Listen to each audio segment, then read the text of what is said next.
আজ আমি যার কথা বলবো তিনি আমাদের সকলের ভীষণ ভীষণ প্রিয় একজন মানুষ। বাংলা সিনেমার সবচেয়ে উজ্জ্বল নক্ষত্র।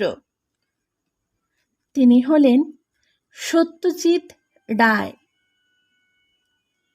পিতা সুকুমার রায় ও মাতা সুপ্রভা দেবীর কোল আলো করে 1921 সালের 2রা মে জন্মগ্রহণ করেন সত্যজিৎ রায়। আজ 2রা মে, তার জন্মদিনে তাকে আমার আন্তরিক শ্রদ্ধা এবং আমার আন্তরিক ভালোবাসা জানিয়ে তার ছোটবেলার একটি অসাধারণ প্রতিভা আপনাদের পাঠ করে শোনাব।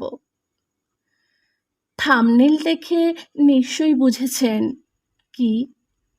হ্যাঁ, সেলফি, অর্থাৎ বাংলায় আমরা যাকে বলি স্বপ্রতিকৃতি বা নিজস্বী।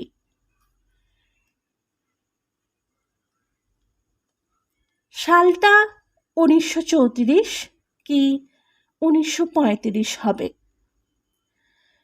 কিশোর সত্যজিৎ রায় ঠিক করলেন যে উনি ওনার মাকে নিয়ে একটি ছবি তুলবেন। কিন্তু শুধু মা, একটু কেমন যেন লাগছিল। বাবা থাকলেও তো ভালোই হয়,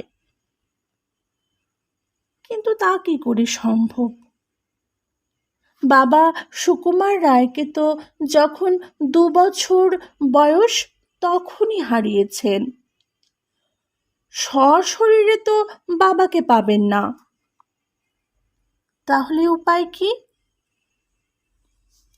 অনেক চিন্তাভাবনা করার পর একটা উপায় তিনি খুঁজে পেলেন। উপায় বাবার একটি ছবি। তিনি ছবিটি তোলার আগে অন্ধকার ঘরে সূর্যালোককে কাজে লাগিয়ে ছবির ফ্রেমে 3 জনই যাতে সমান গুরুত্ব পান সেই ব্যবস্থা করলেন। 3 জনের পজিশন 3 ভাবে রাখলেন। 3 জনের দৃষ্টি থাকলো 3 দিকে। বাবাকে রাখলেন ফ্রেমে, অর্থাৎ ছবির ভেতরে আরেকটি ছবি। আলো আঁধারি ঘরে মাকে এমনভাবে দাঁড় করালেন যাতে মায়ের ব্যক্তিত্বময়ী রূপটি ফুটে ওঠে, আর অন্ধকার ব্যাকগ্রাউন্ডের মধ্যে মায়ের সাদা শাড়িটিও যেন প্রতিফলকের কাজ করে।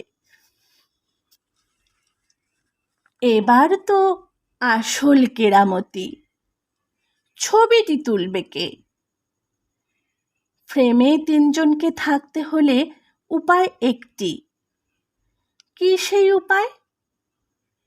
কিশোর সত্যজিৎ ক্যামেরার শাটারের সুইচের সাথে সুতো এমনভাবে বাঁধলেন যে নিজের বাম হাতে যাতে সুতো টানলেই ছবি উঠে যায়, এবং তিনি তার এই পরীক্ষায় সফলও হলেন দারুণভাবে। সত্যি কি অসাধারণ প্রতিভা! আমরা তো এভাবে কখনো ভেবেও দেখিনি। মহারাজা, তোমারে সেলাম।